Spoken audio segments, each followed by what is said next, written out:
Boa noite. Sempre uma alegria muito grande poder aceitar os convites, vir aqui no Kardec, uma casa tão cara aqui na História do Espiritismo de Matão. A gente sempre faz uma pequena ressalva logo no começo.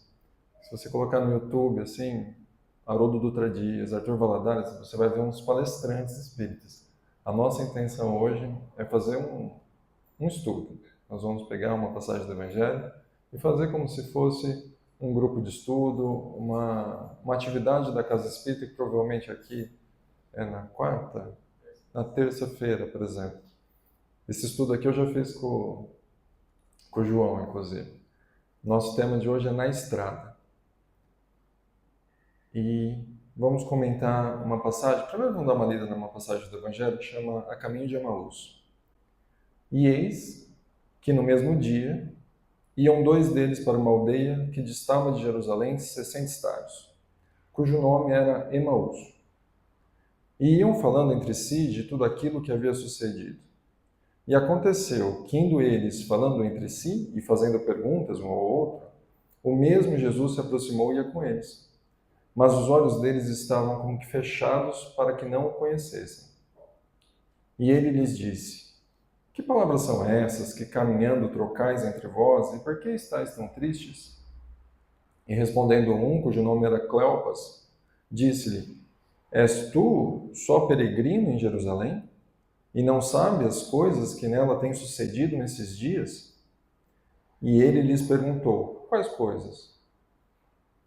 As que dizem a respeito de Jesus, o Nazareno, que foi um profeta poderoso em obras e palavras diante de Deus e de todo o povo, e como os principais dos sacerdotes e dos nossos príncipes o entregaram à condenação de morte e o crucificaram. E nós esperávamos que ele fosse o que remedisse Israel. Mas agora, com tudo isso, é já o terceiro dia desde que as coisas aconteceram. É verdade também que algumas mulheres entre nós nos maravilharam, as quais de madrugada foram ao sepulcro e, não achando o seu corpo, voltaram dizendo que tinham visto uma visão de anjos, que dizem que ele vive. E alguns dos que estavam conosco foram ao sepulcro e acharam ser assim como as mulheres haviam dito, porém não o viram. E ele lhes disse: Honestos e tardos de coração, para crer tudo o que os profetas disseram. Porventura não convinha que o Cristo padecesse essas coisas e entrasse na sua glória? E começando por Moisés e por todos os profetas, explicava-lhes o que dele se achava em todas as Escrituras. Então chegaram à aldeia, e ele, como quem ia para mais longe, continuou. E eles o constrangeram, dizendo: Fica conosco, porque já é tarde e já se declinou o dia. E entrou para ficar com eles. E aconteceu que, estando com eles à mesa, tomando o pão, o abençoou, o partiu e lhe deu. Abriram-se-lhe então os olhos e o conheceram, e ele desapareceu-lhes. E disseram um para o outro: Porventura não ardia o nosso coração quando pelo caminho nos falava sobre as Escrituras?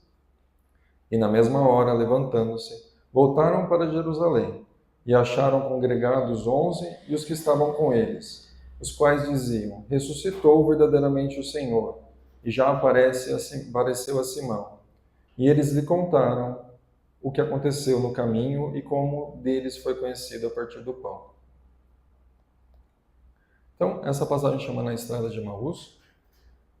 E o nosso convite, talvez a gente não vai adentrar tanto a teoria sobre essa questão do desaparecimento, etc. A gente vai se apegar mais a algumas palavras, mais a um contexto social e histórico daquela época. Então, nós estamos falando de um dia que basicamente passou recente. Como vocês comemoraram o domingo de Páscoa, né? Provavelmente foram aí almoçar na casa de alguém, alguma coisa. E aqui nós estamos descrevendo como foi a tarde, o início da tarde, final da tarde, do primeiro domingo de aspas, depois do domingo de Páscoa, depois do martírio do Cristo. Nós temos que tinham uns 11 apóstolos, mas imagina que uma cantora muito famosa, a Shakira, vem andar ali na rua de Matão, se ela tiver uma equipe de umas 10 pessoas, não são só essas que vão andar com ela. É provável assim que um vai contar para o outro vai contar para o outro, vai um monte de gente seguir aquele cortejo. Deve ter gente tão assim que gosta dela que, independente da cidade que ela vai, ela também faz uma viagem, também participa dessa comitiva. E era basicamente isso, o grupo que se reunia ao redor do mestre. Existiam os 11, mas aquele grupo mais ou menos fixo, ele era muito superior, era como se fossem umas 70 pessoas que se maravilharam com todos aqueles 3 anos de caminhada tete a tete ali com Cristo, vendo todas as coisas que ele fez, todos os milagres, todos os prodígios, todos os sermãos. E chegou aquele domingo, chegou, na verdade, uma sexta-feira, em que ele foi entregue, foi martirizado, foi ridicularizado e foi colocado numa tumba. E aqueles apóstolos, aqueles discípulos, todos aqueles mais chegados no Cristo, a gente pode ter certeza que eles tinham essa ideia, que eles estavam jogando futebol e tinham o melhor jogador de futebol do mundo no time deles. Que eles iam ganhar a Copa do Mundo, que eles iam conseguir tudo com aquele player, com aquele jogador ao seu lado. E na verdade o que eles mais queriam era a libertação de Israel. Israel era um povo que tinha sua cultura, mas eles estavam dentro do Império Romano, né? Então os romanos deixavam eles profetizar a própria religião, deixavam eles ter os costumes, etc. Mas a duras custas, né? Pagando altos tributos.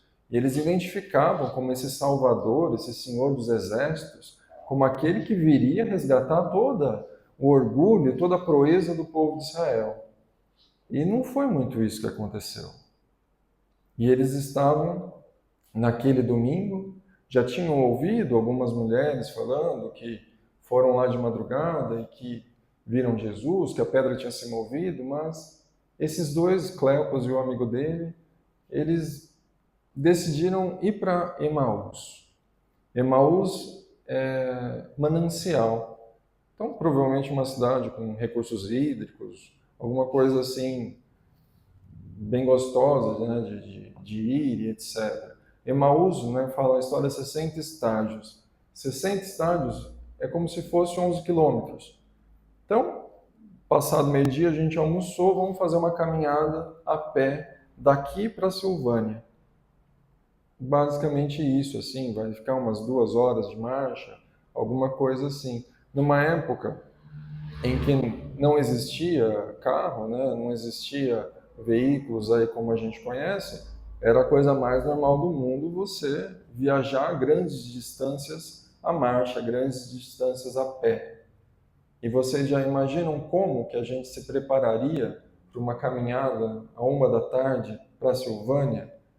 Assim, hoje talvez a gente passaria um filtro solar, alguma coisa, colocaria uma camiseta, né, UV50, algo do tipo. Mas as roupas daquela época não é aquele Jesus com uma túnica vermelha, né, que a gente vê. Provavelmente eles estavam, né, com capuzes, todos cobertos, porque o sol do deserto castiga e castiga muito. Então aqueles dois, eles estavam no contexto desse primeiro domingo de Páscoa, após o martírio de Jesus, extremamente tristes, com expectativas que estavam lá em cima e estavam com a cabeça baixa, chutando pedra ali no caminho, numa caminhada assim, revisitando tudo aquilo que eles sentiram, tudo aquilo que eles viram, tudo aquilo que eles testemunharam enquanto nos últimos dias, né? E se uniu a eles um peregrino, se uniu a eles um transeunte que, vocês estão indo para lá? Então vou junto com vocês dar uma carona, né? E foram todos a pé. Eles não reconheceram Jesus. Era Jesus que estava ali, materializado. O livro dos Médiuns vai falar sobre esse tipo de fenômenos. E eles não reconheceram que o próprio mestre, aqueles que eles acompanhavam de cidade em cidade, de vilinha em vilinha, estava ali ao lado deles. Imagina que hoje em dia ele estaria mexendo no celular e não estaria visto quem chegou do lado, né? Naquela época eles estavam com tamanhas preocupações, estava um peso na cabeça, um apartamento ali alugado por causa de tudo que aconteceu, e eles não conseguiam nem ver ao mestre. A gente pode pensar até mesmo em significados espirituais um pouco mais complexos, né? Que você está saindo de Jerusalém, então aquela cidade santa, aquele nível de vibracional, aquele nível de frequência muito elevado, indo para uma cidade mais distante, mais distrativa, né? Emaús, e você já não está mais naquela frequência da espiritualidade amiga, naquela frequência da espiritualidade maior, e por isso mesmo não consegue mais reconhecer, né, até mesmo essa ajuda. E o maior problema deles, a gente pode até cravar que seria essa questão das expectativas, né? Quantas e quantas vezes nós não nos vemos nesse caminho aí na estrada da vida, onde a gente está triste por causa de alguma expectativa, por causa de alguma coisa que nós queríamos muito e por acaso não foi alcançada, né? Essa realidade não é muito distante de nós, não é muito distante talvez do que a gente está passando ou que a gente passou semana passada ou algum tempo bem próximo. E a nossa, vamos pensar que a gente dedicou um tempo aqui da nossa vida para vir domingo à noite e assistir uma palestra, né? Então a gente já conhece minimamente o Evangelho, a gente já sabe muitas verdades, a gente conhece a Jesus, mas mesmo assim, uma vez tendo, né, as nossas expectativas frustradas, meio que a gente esquece de tudo, a gente fica desanimado, a gente se porta como aquele que não aprendeu muita coisa. Às vezes a gente até brinca, né, que na palestra feita parece que os assuntos se repetem muito, porque sempre vai falar, né, sobre reforma íntima, sobre amar a Deus sobre todas as coisas, a próxima com você mesmo, e aí amanhã, segunda-feira, é a mesma coisa que a gente está precisando. E aí, nessa caminhada, Jesus se inteira, né, deles e faz uma pergunta, né? Por que vocês estão tão tristes? E observamos então essa metodologia de Jesus, né, que sempre foi essa aproximação. Jesus não ensinava EAD, ele de fato ia lá buscar ovelha por ovelha. E não é espanto nosso que existiam duas ovelhas que estavam se distanciando e o próprio mestre se deu ao esforço de ir lá apacentar esse rebanho. Então, Jesus ele passava situações com os seus, né, com as almas a serem resgatadas. E ao perguntar por que estavam tão tristes, meio que até mesmo eles se revoltam, né? Falam, mas como assim? Você não sabe o que está acontecendo? Você está em que mundo você está vivendo? Você não sabe o que se passou nos últimos 3 dias. A gente estava lá com Jesus, o Salvador do mundo, e crucificaram ele. Não tem mais nada para fazer, não tem mais nada para conseguir, a gente está indo embora. E Jesus fala, né, aquela frase, honestos e tardos de coração. Nécios, a gente pode traduzir por sinônimo de ignorante, né? Mas Jesus não estava ofendendo eles, né? Quando fala tardo de coração, essa dificuldade para crer, né? Esse crer tardio, essa dificuldade de manter a fé, de ser firme, né, na fé. Imaginemos assim uma situação que pode ocorrer. A gente está com uma doença na família. Imagine teu filho está com um problemão e você faz aí as preces para que ocorra aquela cura. Se a prece é atendida, provavelmente a gente fica bastante satisfeito e a gente fica com uma fé fortalecida e a gente fica jubilante. Mas se por acaso não for o que a gente quer, se por acaso acontece o que a maioria das vezes acontece na nossa vida, que não dá certo aquilo que a gente planeja, dá aqueles 80% de reveses. Muitas vezes a gente fica numa situação de dúvida, a gente fica numa situação de tristeza, de ter se perdido, né, na ilusão. E aí entra essa questão da necessitude, essa questão de ser tardo de coração.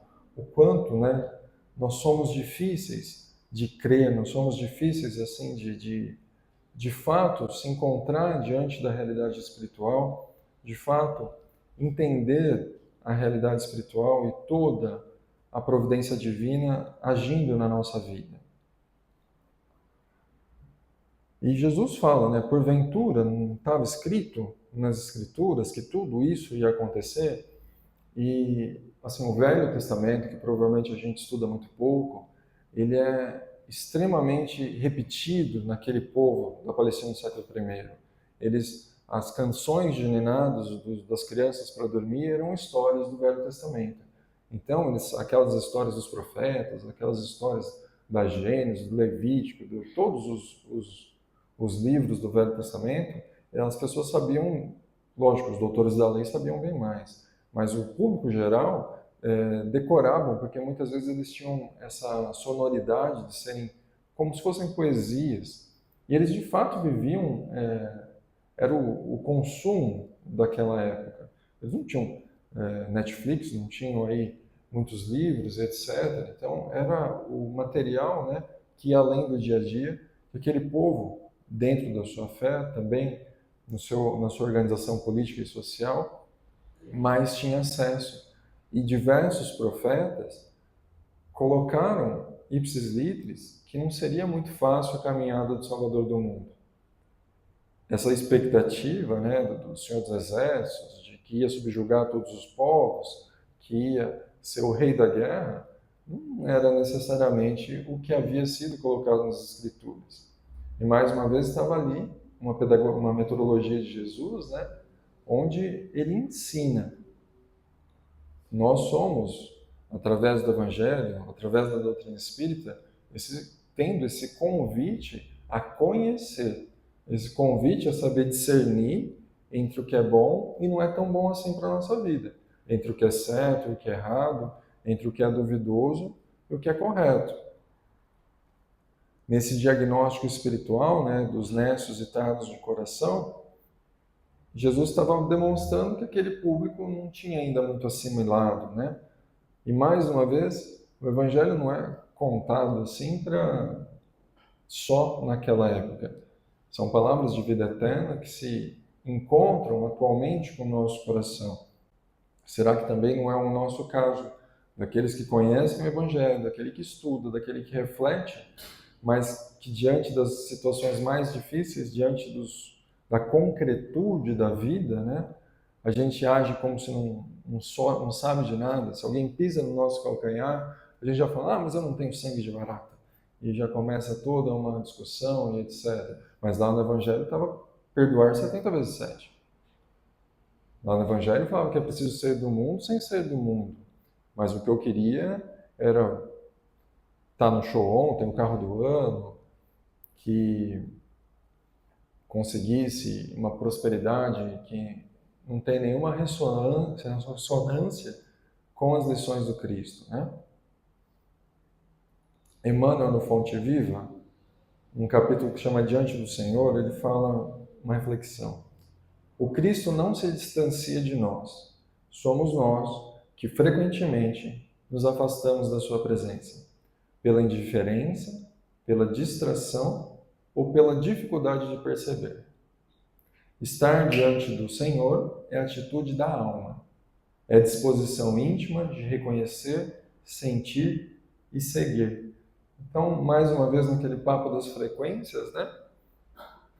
Estar diante do Senhor é uma escolha, é um exercício, é uma necessidade nossa de vibrar positivamente em termos de pensamento, ações e obras naquilo que constrói, naquilo que edifica, naquilo que tem projeção no infinito, naquilo que se conecta com a lei de amor. Lembra das leis morais do Livro dos Espíritos? Tudo aquilo que não se conecta com a lei natural tende a se destruir, tende a cair, tende a perecer.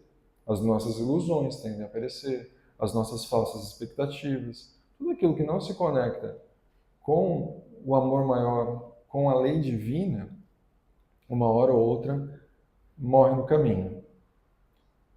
Aqueles dois estavam diante do Cristo, mas não o percebiam, eles não estavam abertos a Ele. E mais uma vez a nossa necessidade, né, de estar aberto à presença do Cristo, perceber a presença. Quantas e quantas vezes os nossos olhos não são capazes de ver Jesus conversando conosco, Porque Jesus não vai conversar com a gente materializando uma mão, através de alguma coisa muito extraordinária, de alguma coisa estapafúrdia. Jesus vai conversar conosco através dos sentimentos, através das sutilezas, através das próprias situações, inclusive através da tristeza.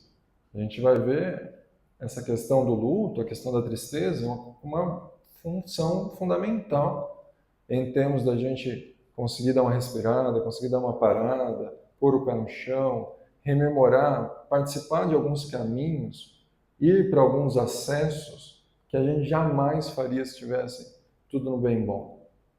Imagina quantas vezes a gente lembra, né, de fato fazer uma prece quando a situação aperta. Vamos supor, ficou doente, por favor, Senhor, me dá saúde, eu preciso. E, naquele dia lá na praia, naquele dia lá no clube, talvez eu não lembrei muito bem de que a prece também é um recurso para agradecer, que também é um recurso para louvar. Não é só para pedir, né? A presença sem reconhecimento, né? Jesus estava ali, conversava, caminhava ao lado e assim não era percebido. Essa dificuldade também era cultural, né? Eles imaginavam o Salvador como algo muito maior, né? Eles não conseguiam ver o Cristo com aquela simplicidade, com aquela sutileza, sem ser extraordinário, como se fosse um amigo oculto, que é até um texto de Emmanuel. O Cristo permanece junto de nós em todas as circunstâncias da existência. Acompanha-nos nas horas difíceis, inspira-nos nas decisões, sustenta-nos nas provas. Entretanto, raramente o identificamos, porque esperamos manifestações extraordinárias, quando ele se expressa, na maioria das vezes, de maneira simples e silenciosa, no curso das experiências comuns da nossa vida. Então é muito provável, é certeza que o Cristo está caminhando conosco.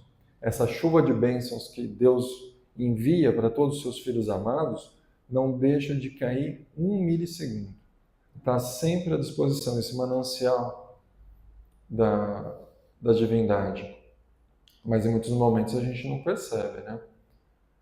E é necessário, às vezes, fazer silêncio, né? Porque se a casa mental está muito aturdida, está muito bagunçada, como que a gente vai escutar lá no fundo, no íntimo da nossa alma, esses chamados, essas convocações, toda essa ajuda que é disponibilizada?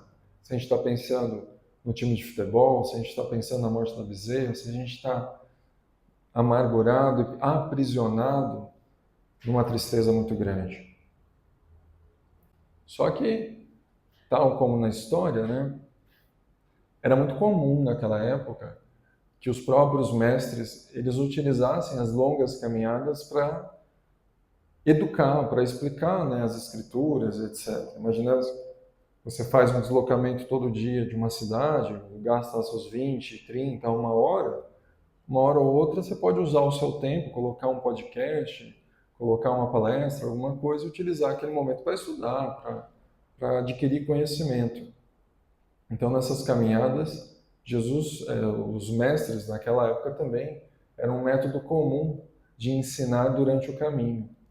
E é uma particularidade da nossa vida, porque a gente vai aprendendo no caminho. A gente não para aprender. A gente aprende no decorrer, no curso da vida. É com filho no colo, é com trabalho para entregar, é com doença, é com frustração, é com felicidade. Todas as nossas lições que Deus vai colocando no nosso caminho para a gente aprender, é tete a tete ali, no andar, no passo, na função mesmo. É muito significativo isso, né? Que essas coisas também, elas não são essa presença do educador, né? Ela não é uma imposta, ela não vem assim como uma prova, ela não se identifica de imediato. A gente percebe essa presença ao educar-se, né? Ao aprender de fato.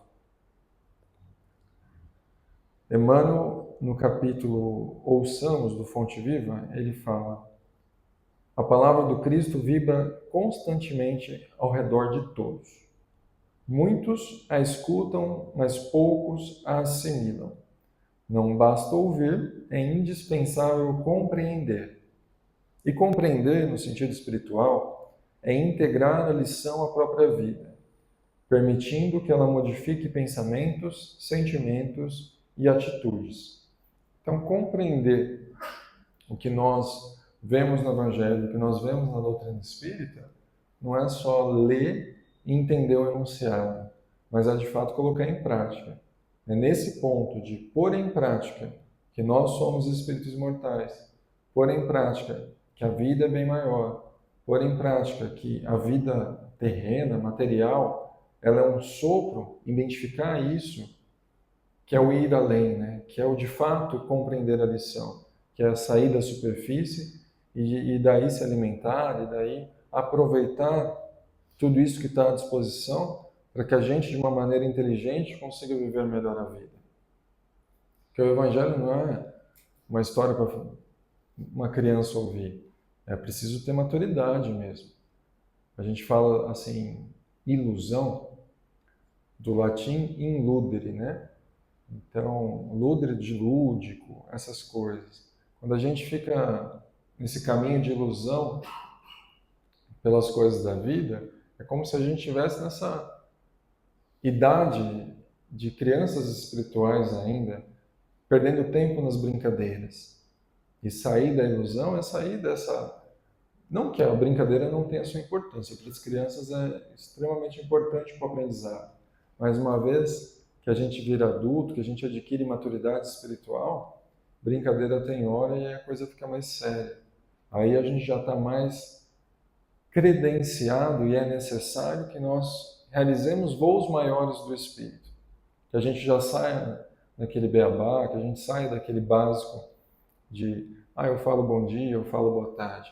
Nós somos convidados, enquanto trabalhadores da Seara do Cristo, a integrar o seu Evangelho na nossa vida de uma maneira muito mais complexa, de uma maneira muito mais robusta, de uma maneira muito mais abrangente. E isso em todas as coisas da nossa vida. Se por acaso, determinado momento do meu dia, hoje, eu teria certa vergonha que Jesus estivesse ao meu lado, é um ponto de atenção muito grande. Porque é um momento que eu não estou vendo a Deus, que eu não estou conectado com Deus.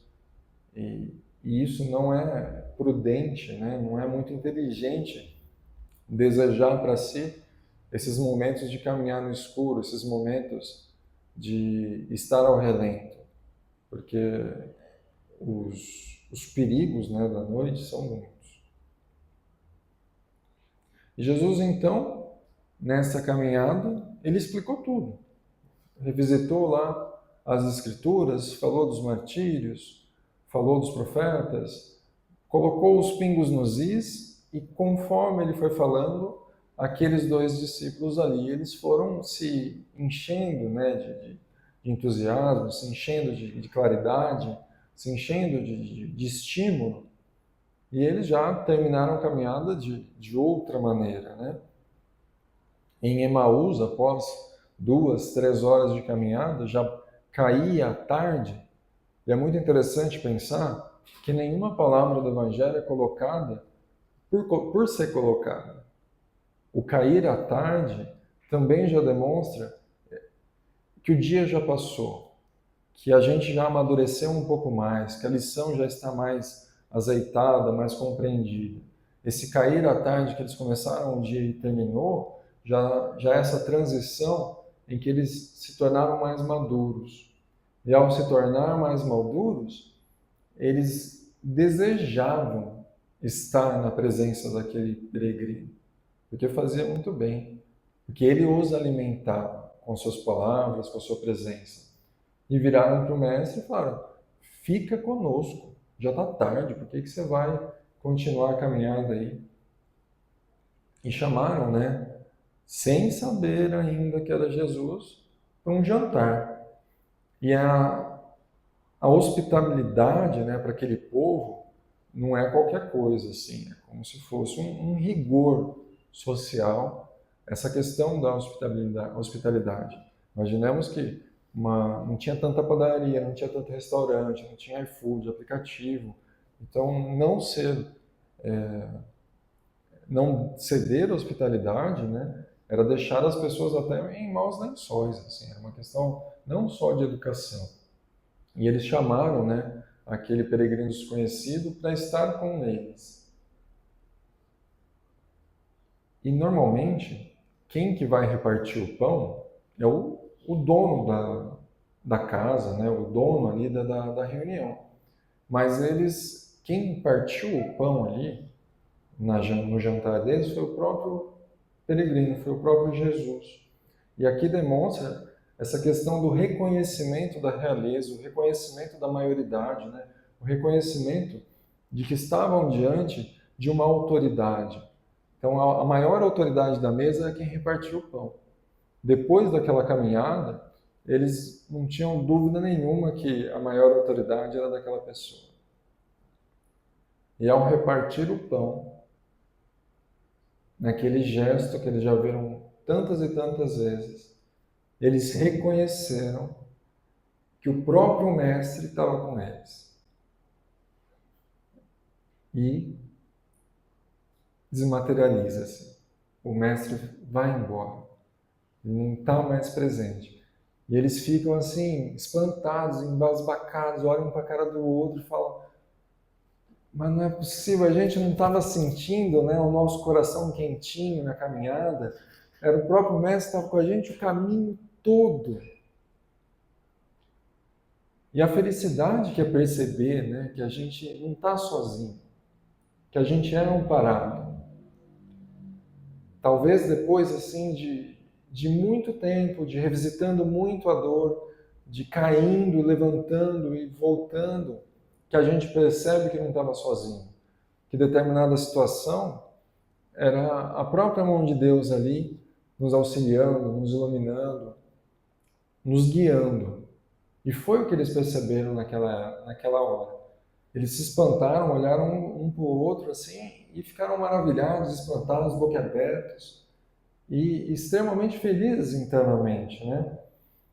A gente pode perguntar: nossa, mas por que o Jesus não ficou lá, né? Já ficou tanto tempo, poderia dar uma alongada ali no abraço, na, na salinha ali que eles estavam fazendo, mas a lição já estava posta, já tinha alcançado todos os objetivos necessários. Não era mais necessário. Imagina como o tempo de Jesus era concorrido. Ele já tinha feito, não digo aquele médico que não tem 15 minutos na agenda para nada durante o dia. O médico das almas já havia cumprido sua tarefa ali. Ele já havia salvado, né, 2 ovelhas que estavam perdidas.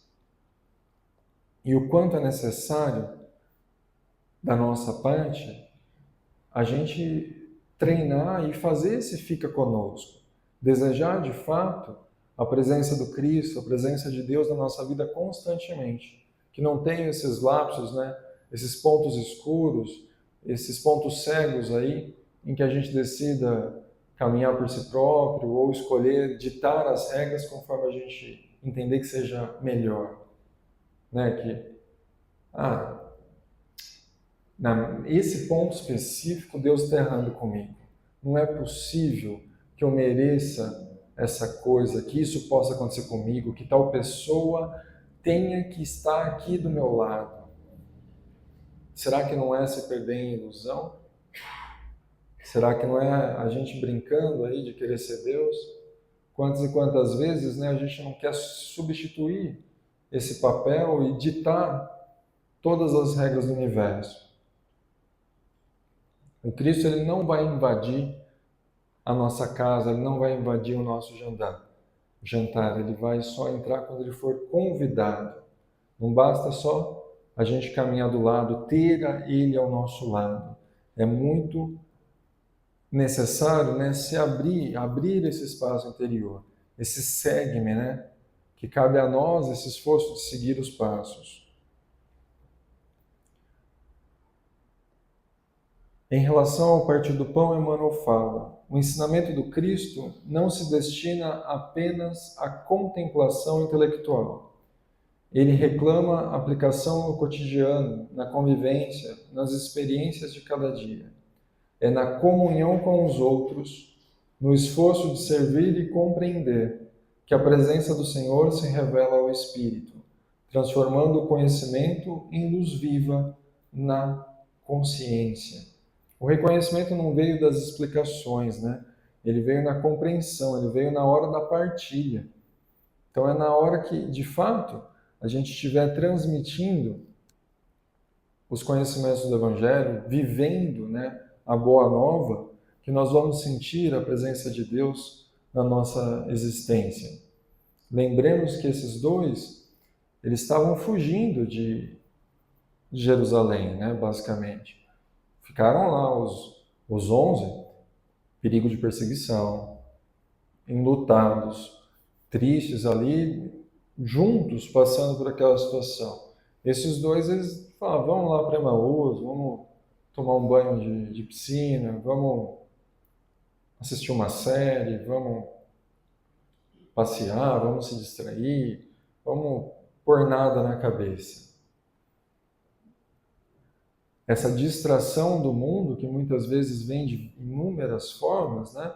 Muitas vezes nos distancia de Jerusalém, nos distancia desses lugares mais elevados que a nossa vivência espiritual é convidada a permanecer. Quantas vezes a gente não se vê encaixado, né, num lugar? A gente fala, mas não sei porque eu estou nessa cidade, eu não sei porque eu estou nesse país, eu não sei porque eu estou nessa casa espírita, eu não sei porque eu estou nesse corpo, eu não sei porque eu estou com essas roupas. Não é muito estranho, às vezes, a gente se desconectar tanto da realidade, de não se sentir mais pertencente? Lógico, assim, não estou falando que não é para a gente rever algumas coisas. Que, tipo assim, você está numa relação abusiva, você está numa questão que possa te lesar, é bom rever conceitos e gostar de sofrer é sadomasoquismo. A gente fala, espírita gosta de sofrer. Não, não é isso. Mas todas essas questões que a dor tem a nos ensinar, todos esses lugares, né, que o desconforto tem a nos levar, é necessário, né, se desfazer dessas ilusões que a gente cria para si mesmo. Porque nem sempre está o universo inteiro errado e só a gente certo. Às vezes a gente vai passar por um luto, a gente vai passar por a separação de um ente muito querido, a gente vai passar por um revés no trabalho, por um não. 80% das vezes vai acontecer uma coisa assim que talvez a gente nem queria, né? Mas entender o que a gente vê bem-aventurados aflitos é que tem as causas atuais e as causas pregressas das vicissitudes. O que isso quer dizer? Que a gente é responsável, em grande parte, por que acontece na nossa vida. Seja porque a gente fez alguma coisa atualmente, do momento que a gente nasceu até hoje, para aquilo acontecer, ou o buraco mais embaixo foi aí numa existência pregressa que talvez a gente adquiriu aquela responsabilidade de ter que passar por determinado tipo de coisa. Compreender a lição é lembrar que nós somos espíritos imortais, é lembrar a pluralidade das existências, é entender que tem um Deus maior, justo e bom, que zela por nós a todo momento, e não se deixar, né, se enlutar-se infinitamente em ilusões, né, por causa das tristezas, por causa das negações. Não nos ardia o coração, né? Mesmo que depois esses espíritos perceberam, né? O coração deles já havia sido tocado. Provavelmente o nosso coração também já. Talvez a consciência assim que resvala um pouco para acompanhar essa marcha. E essa é uma das grandes lições de Emaús, né? O Cristo, ele nunca está ausente, ele sempre está presente. É uma das nossas, um dos nossos deveres é realmente reconhecê-lo, entendê-lo, reconhecê-lo, adquirir essa presença, né? Ou se reencontrar com aquilo que nós somos, igualmente necessário. Quantas vezes a gente não tem esse aquecimento no peito, lendo uma frase bonita, assistindo um filme interessante, se reencontrando com um amigo que a gente não via há muito tempo e tendo uma boa conversa. São nesses momentos que Cristo está conversando conosco. Nessas sutilezas aí das trocas, nessas sutilezas do caminho, nessas trocas sentimentais. É essa a linguagem de amor de Deus. É essa a linguagem que os seus filhos são convidados a interagirem uns com os outros. A gente já sabe mais ou menos o que é certo e o que é errado, mas falta empenho, falta vontade, né, de colocar isso em marcha, colocar isso a todo momento. E é por isso que a gente, de fato, tem que entrar em contato, né, com a tristeza. Imaginemos quantas histórias. Por exemplo, do filho pródigo. Ele precisou sair da aldeia, cair no fundo do poço, para perceber, poxa, eu era tão melhor na casa do meu pai. Ele levanta, essa história, né, basicamente esse ciclo do cristão, do arrepender-se e do regressar à casa do pai. Aqui os caminhantes de Emaús também regressaram em Jerusalém no final, né? Esse nosso convite da gente, uma vez se deparando com as tristezas, a gente consiga revisitar esses lugares e observar se não nos pertence e para onde a gente tem que rumar. E tal como na história do filho pródigo, a felicidade daquele senhor, a felicidade do dono da terra, ao reencontrar os seus filhos perdidos, é imensa. Ele até corre para abraçar. A estrada de Emaús, então, ele não é um episódio do passado, ele representa essa nossa caminhada, representa todos nós em algum momento, já nessa estrada da vida, onde a gente caminha entre dúvidas, onde nutrimos muitas expectativas, onde as nossas expectativas não são muito bem atendidas, entre esses momentos onde parece que nada faz sentido, que a gente tinha o melhor jogador do mundo no nosso time e já não tem mais de uma hora para outra.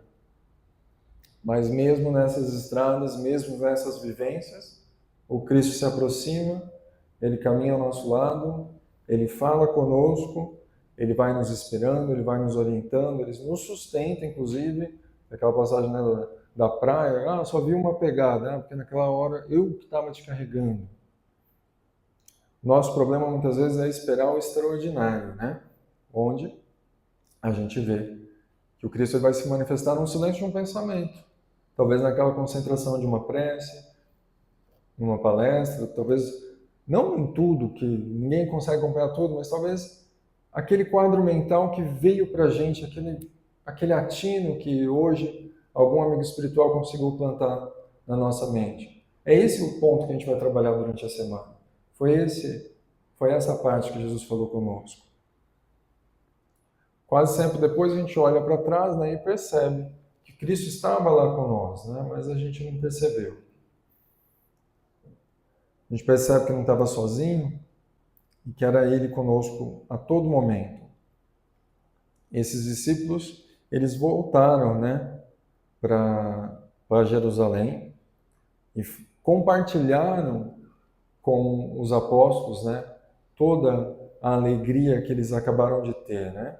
Que a gente possa também, né, ter esse júbilo de compartilhar a boa nova, uma vez percebida, uma vez reencontrando ela com aqueles que caminham ao nosso lado. Segundo Emmanuel, né, o que cega os nossos olhos é a dúvida. Então que a gente pare de ser, né, tardio de coração e, de fato, coloque essa fortaleza na fé e tenha muita coragem e fé na vida. A intenção é que a gente saia, né, da dúvida, perceba a aproximação do Cristo e trilhe esse caminho de volta. E que o despertar possa ser cada vez mais adiantado, né? Que a gente não precisa ir para a Silvânia e voltar. A gente já nem saia, né? Fique sempre aqui no lugar seguro, no lugar abençoado, no lugar elevado. Mas também não tem problema. Se esse despertar ocorrer no meio da caminhada, que bom que ocorreu. E que a gente consiga, né, virar e falar, Senhor, eu te reconheço. eu te vejo aqui nessa caminhada comigo. E que a gente possa fazer esse caminho da volta, né, tal como o filho pródigo. Eu queria desejar, então, uma boa viagem para todos. Muito obrigado.